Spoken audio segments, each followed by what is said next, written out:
Assalamualaikum warahmatullahi wabarakatuh. Perkenalkan, nama saya Kak Rizky Ramadila Dewianto, NPM 2401101077, Prodi Kewirausahaan, kelas Paralel B. Di sini saya akan menjelaskan tentang perekonomian 3 sektor, yaitu yang pertama definisi perekonomian, yaitu sistem yang mencakup berbagai aktivitas yang berkaitan dengan produksi, distribusi, dan konsumsi barang dan jasa di suatu wilayah atau negara. Dan yang kedua ada pengertian perekonomian 3 sektor, yaitu sistem ekonomi yang melibatkan 3 bagian utama, yaitu seperti rumah tangga, perusahaan, atau pemerintah. Dalam konteks ini, pemerintah berperan sebagai peran utama dalam pergerakan roda ekonomi suatu negara. Perekonomian 3 sektor bersifat tertutup, artinya tidak melibatkan perdagangan luar negeri. Hal ini karena perekonomian 3 sektor mempertimbangkan konsumsi masyarakat lokal. Dan yang ketiga ada tujuan pembagian 3 sektor, yaitu yang pertama meningkatkan keseimbangan pendapatan nasional, yang kedua menunjukkan penentuan pendapatan nasional dalam perekonomian yang melibatkan pemerintah, dan yang ketiga merancang kebijakan ekonomi yang efektif. Terus ini ada 3 contoh seperti sektor rumah tangga itu berperan menyediakan berbagai faktor produksi seperti tanah, tenaga kerja, dan modal. Dan yang kedua, rumah tangga atau konsumen adalah individu atau keluarga yang berfungsi sebagai pembeli barang dan jasa dalam perekonomian.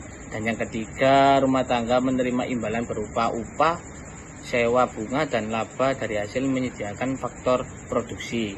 Dan yang kedua ada sektor perusahaan, yaitu berperan menerima sumber ekonomi dari sektor rumah tangga dan menyediakan barang atau jasa.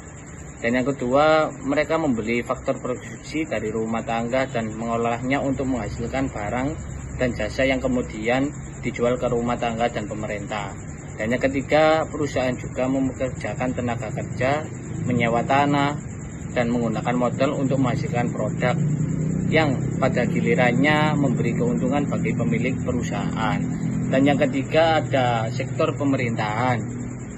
Yang pertama, sektor pemerintahan berperan dalam membuat kebijakan, mengatur serta menyediakan barang dan jasa publik.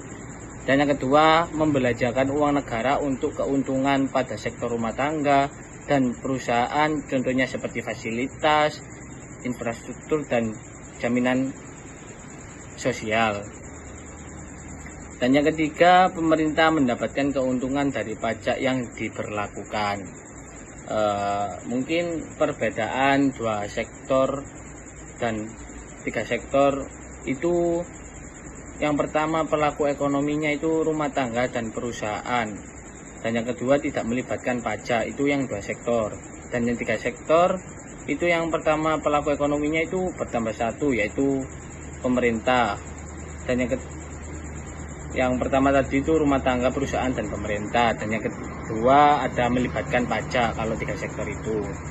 Terus sektor konsumen memberikan faktor produksi kepada produsen, lalu sebagai timbal baliknya produsen memberikan upah atau gaji kepada konsumen, lalu pihak konsumen dan produsen membayar pajak ke kita, dan sebagai timbal baliknya pemerintah itu membuat atau memberikan suatu fasilitas